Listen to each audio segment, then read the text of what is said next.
కొంతమంది అడుగుతున్నారు ఏమని, రాజు నువ్వు చంద్రబాబు నాయుడు గారి దగ్గరికి ఎందుకు వెళ్ళావు, చంద్రబాబు నాయుడు గారితో ఎందుకు జాయిన్ అయ్యావు, తెలుగుదేశం పార్టీ కోసం ఎందుకు పని చేస్తున్నావు అంటారు. ఎందుకు చేస్తున్నాను చెప్తాను రే, నన్ను అలా ప్రశ్నించి అడ్డగాడిదలకి చెప్తున్నాను. చంద్రబాబు నాయుడు గారు అసలు ఏంటి, ఆయన ఏం చెప్తే నేను ఆ పార్టీ కోసం వెళ్ళానో చూపిస్తాను రండి. కారు డ్రైవర్ సుబ్రహ్మణ్యం తల్లిదండ్రులను ఆయన ఓదార్చారు. ధైర్యంగా ఉండాలని, అండగా ఉంటామని స్పష్టం చేశారు. సుబ్రహ్మణ్యం కుటుంబానికి న్యాయం జరిగే వరకు పార్టీ తోడుగా ఉంటుందని హామీ ఇచ్చారు. సైకో ముఖ్యమంత్రిని అడుగుతున్నా, మీ ఎమ్మెల్సీ అనంతబాబు ఎవరైతే ఉన్నారో అనంతబాబు అహంకారంతో తిరిగి డెడ్ బాడీ పంపించే పరిస్థితికి వచ్చాడు. సిగ్గులేని ఈ ప్రభుత్వం ఇంతవరకు అతను సస్పెండ్ చేసే పరిస్థితిలో లేరు. జగన్మోహన్ రెడ్డి సైకో ముఖ్యమంత్రి. ఒకటే క్వశ్చన్ చేస్తున్నా, మళ్ళీ దళిత ఓటు అడగాలంటే ఆ తల్లిదండ్రులకు క్షమాపణ చెప్పి అనంతబాబును అరెస్ట్ చేసి నీ పార్టీ నుంచి డిస్మిస్ చేసి అతనికి శిక్ష పడే వరకు నువ్వు ప్రయత్నం చేస్తే అప్పుడు కనీసం నువ్వు నా తరపున, నా జాతి తరపున ప్రాణాలు కోల్పోయిన నా తమ్ముడు సుబ్రహ్మణ్యం తరపున నా సొంత ఇంటి పెద్ద మనిషిలా గర్జించాడు ఆయన ఆ రోజు. జగన్మోహన్ రెడ్డి, సైకో జగన్మోహన్ రెడ్డి, వీళ్ళకి క్షమాపణ చెప్పు. ఈ దళితుల్ని నీ ఎమ్మెల్సీ చంపితే ఆ ఎమ్మెల్సీని నువ్వు సస్పెండ్ చేయలేదని నా తరపున, నా కుటుంబం తరపున మాట్లాడాడు ఆయన. ఇప్పుడు ఈ రోజున కూటమి వచ్చిన తర్వాత అక్కడ అలా జరిగిపోయింది, ఇక్కడ ఎలా జరిగిపోయిందని లేని కొన్ని పుకార్లు సృష్టించారు. ఓకే, మంచిదే. పోనీ ఆ పుకార్ల మీద ఒక్కరోజైనా జగన్మోహన్ రెడ్డి వచ్చి ప్రవీణ్ పగడాలది లేదు యాక్సిడెంట్ కాదు హత్య అన్నాడా, లేదా పెటాపురంలో ఇలా జరిగింది అని చెప్పి ఎప్పుడన్నా జగన్మోహన్ రెడ్డి మాట్లాడా, లేకపోతే మల్లాంలో జరిగిందని మాట్లాడా, లేదా ఇప్పుడు కొందనపల్లి పీకనవరం అక్కడ దాని జరిగిన దానికోసం దేనికోసం మాట్లాడాడు? అసలు నేను టీడీపీలోకి ఎందుకు వెళ్ళిన అడగడం కాదురా, చావలేని చావడ దద్దమ్మలారా, మీరు ఇంకా ఎందుకు అక్కడ పడి ఉన్నారు? ఏం చేశాడు మీకోసం? చంద్రబాబు నాయుడు గారు వచ్చి ఎస్సీల కోసం ఇన్నోవా కార్లు ఇచ్చి ఓనర్లు చేశాడు. జగన్మోహన్ రెడ్డి వచ్చి అదే ఎస్సీ కార్పొరేషన్ మొక్కలు చేసి రూపాయి కూడా ఇవ్వలేదు కదరా, ఒక్క గవర్నమెంట్ ఉద్యోగం ఇవ్వలేదురా. ఇది రిజర్వేషన్లో మన వాళ్ళకి.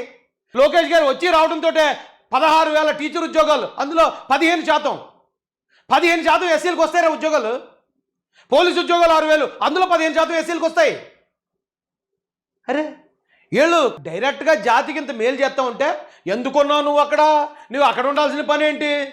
అలా మీరు ఎందుకున్నారు అక్కడ? బలి పశువులను ఉన్నారు రే, మిమ్మల్ని బలి పశువులు చేసి వదిలేస్తున్నారు తప్ప ఏముంది మీకు పార్టీలో గుర్తింపు? 72 గంటలైంది. మీ ఎమ్మెల్సీ ఎక్కడున్నారో చెప్పాల్సిన బాధ్యత మీ పైనుంది. సిబిఐ దర్యాప్తు జరగాల్సిందే. అంతేకాకుండా ఆ కుటుంబాన్ని ఆదుకుని ₹1,00,00,000 ఎక్స్గ్రేషియా ఈ ప్రభుత్వం ప్రకటించాల. దళిత కుర్రోడిని అతి దారుణం ఎమ్మెల్సీ చంపేస్తే ఎందుకు ఎక్స్గ్రేషియా ప్రకటించలేదు ఈ ప్రభుత్వాన్ని నేను నిలదీస్తాను. పక్క జిల్లానే హోంమంత్రి గారి జిల్లా, ఎందుకు వెళ్ళా, ఎందుకు కుటుంబానికి అండగా నిలబడరా? ఇప్పుడన్నా ప్రజలకి వాస్తవాలు చెప్పండి. ఎమ్మెల్సీని తక్షణం అరెస్ట్ చేయండి. 24 గంటలు టైం ఇస్తున్నాం మేము. మీరు చేయకపోతే ఆంధ్ర రాష్ట్ర వ్యాప్తంగా పెద్ద ఎత్తున తెలుగుదేశం పార్టీ ఉద్యమిస్తుందని కూడా ఈ ప్రభుత్వాన్ని హెచ్చరిక జారీ చేస్తాం. అదే వైసీపీలో ఎస్సీ రిజర్వ్ స్థానాల్లో నెగ్గినోడు కూడా ఇంత ధైర్యంగా మాట్లాడలేదురా. ఎస్సీ రిజర్వ్ స్థానాల్లో నెగ్గిన ఎస్సీలు కూడా ఇంత ధైర్యంగా మాట్లాడలేదు. మన కుటుంబ పెద్దగా, మన అన్నగా, తమ్ముడుగా వాళ్ళు వచ్చి మన తరపున అంత ధైర్యంగా మాట్లాడి నిలబడితే సిగ్గుందారా మీకు వాళ్ళని అసలు విమర్శించడానికి? అర్హత ఉందా మీకు అసలు వాళ్ళని విమర్శించడానికి? సిగ్గులేని అడ్డగాడి తెల్లారా? ఏం బతుకులు బతుకుతున్నారా బాబు? ఇప్పుడు జగన్ కోసం ఎవరో 4-5 రప్పగలు ధైర్యపోయి గంజాయి కొట్టేసి అన్న కొడుకులు కులం ముసుగు మతం ముసుగు తొడిగేసి రఘురామరాజు గారి మీద మరొకరి మీద గొడవ తెచ్చేస్తే మొత్తం కులం అంతటిని వాళ్ళు టార్గెట్ చేస్తారు, వాళ్ళు శత్రువుగా చూస్తారు. ఇక అక్కడి నుంచి ఏముంటుంది? ఇక ప్రకాశం జిల్లా చీరాలలో ఎస్సీ యువకుడు కిరణ్ కుమార్ మాస్క్ పెట్టుకోలేదంటూ పోలీసులు కొట్టి చంపి ఏడాదైనా చర్యలు తీసుకోలేదని తెలుగుదేశం జాతీయ ప్రధాన కార్యదర్శి నారా లోకేష్ మండిపడ్డారు. బాధిత కుటుంబానికి ₹50 లక్షల పరిహారం ఇవ్వాలని డిమాండ్ చేశారు. తల్లి, తండ్రి, చెల్లెల్ని కంటికి రెప్పలా కాపాడే కిరణ్ ను వైకాపా సెక్షన్ కింద కిరాతకంగా చంపడానికి మనసులా ఒప్పిందని ప్రశ్నించారు. మాస్క్ పెట్టుకోకపోవడం నేరమైతే ఎప్పుడూ మాస్క్ పెట్టుకుని సీఎం జగన్ కు ఎలాంటి శిక్ష విధిస్తారని లోకేష్ ట్వీట్ చేశారు. కిరణ్ ప్రథమ వర్ధంతి సందర్భంగా అతని కుటుంబ సభ్యుల ఆవేదనకు సంబంధించిన ఓ వీడియోను ట్వీట్ కు జత చేశారు. మన తరపున పోరాడారు వాళ్ళు. మనకు అన్యాయం జరిగిన ప్రతి చోట వచ్చి మన ఇంటి పెద్దగా నిలబడి మన తరపున మాట్లాడారు వాళ్ళు. ఆ విశ్వాసం నాకు ఉంది కాబట్టే, లేదు వీళ్ళు మన కోసం ఇంత వన్ సైడెడ్గా నిలబడి సైకో జగన్ అని చెప్పి జగన్తోనే తలపడుతున్న ఇలాంటి కుటుంబానికి మనం తోడుగా ఉండాలి, వారితో పాటు మనం ఉంటే కనీసం విశ్వాసం చూపించినట్టు అవుద్దని ఆ పార్టీలో జాయిన్ అయ్యాను. ఆ పార్టీ కోసం పనిచేస్తున్నాను నేను. మీరెందుకు పనిచేస్తున్నారా?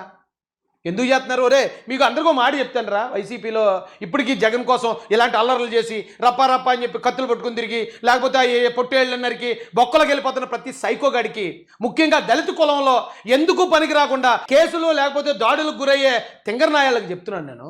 జగన్ వల్ల తెలుగుదేశం పార్టీకో, జనసేన పార్టీకో, జగన్ వ్యతిరేకించే వాళ్ళకో ఏం ప్రమాదం లేదు అబ్బాయి. జగన్ వల్ల ఎవరికన్నా ఉంది ప్రమాదం అంటే అతన్ని నమ్మిన వాళ్ళకి, అతని కోసం పనిచేసే వాళ్ళకి మాత్రమే ప్రమాదం. ఉదాహరణ చెప్తాను రా. వివేకానంద రెడ్డి గారు జగన్ గారి కోసమే పనిచేశారు. ఏమయ్యారు? వైఎస్ విజయమ్మ గారు జగన్మోహన్ రెడ్డి గారిని కని పెంచి ఆయన కోసం పనిచేసిన ఆవిడ ఏమైంది? జగన్మోహన్ రెడ్డి గారి కోసం పాపం ఆయన జైలుకి పెట్టేశారని జగన్మోహన్ రెడ్డి గారి కోసం మిగిలిన పాదయాత్ర అంతా పాపం వేల కిలోమీటర్లు నడిచింది షర్మిలారెడ్డి గారు.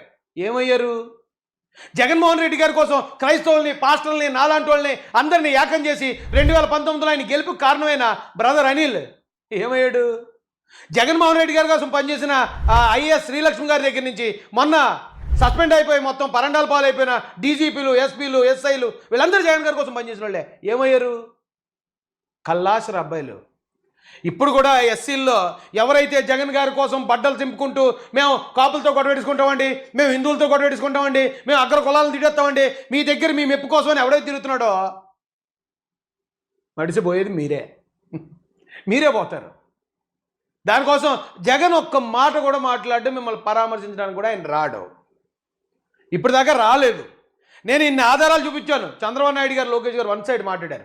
అదే జగన్ గారు మాట్లాడాల్సి వస్తే ఒక దళితుడికి నిజంగా అన్యాయం జరిగినా ఇతని తరపున మాట్లాడితే అవతల కులం వాళ్ళు నాకు ఓటేరని మాట్లాడరా.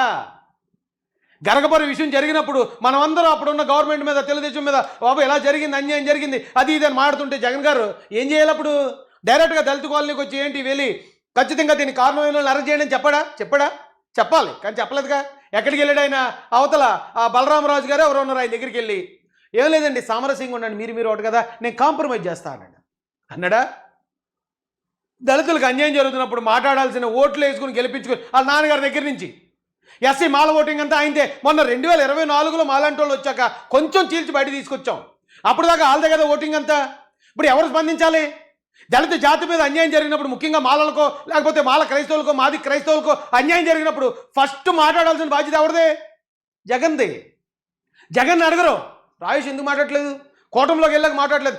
మీరు దోలగొడవలది అంటే ఉత్తి పుణ్యాన్ని ఆ హిందువుల్లో లేకపోతే కూటమి వాళ్ళతోనో లేకపోతే ఇంకొకరితోనో వాళ్ళని రెచ్చగొట్టి జగన్ మీద ఉన్న దోలతో మీరు గొడవలు అంటే నేను వస్తాను.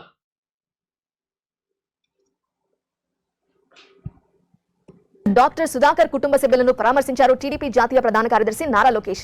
రాష్ట్రంలో రాజారెడ్డి రాజ్యాంగం నడుస్తోందన్నారు లోకేష్. బడుగు బలహీన వర్గాలను వెంటాడి వేధిస్తున్నారని ఆరోపించారు. సుధాకర్ కుటుంబానికి పార్టీ అండగా ఉంటుందన్నారు. ఒక దళిత కుటుంబంలో పుట్టి బాగా కష్టపడి డాక్టర్ అయ్యారు. నిరంతరం ప్రజలకి సేవ చేసే వ్యక్తి డాక్టర్ సుధాకర్ గారు. అన్ని ప్రభుత్వాలు ఆయనకు అనేక అవార్డులు వచ్చినాయి.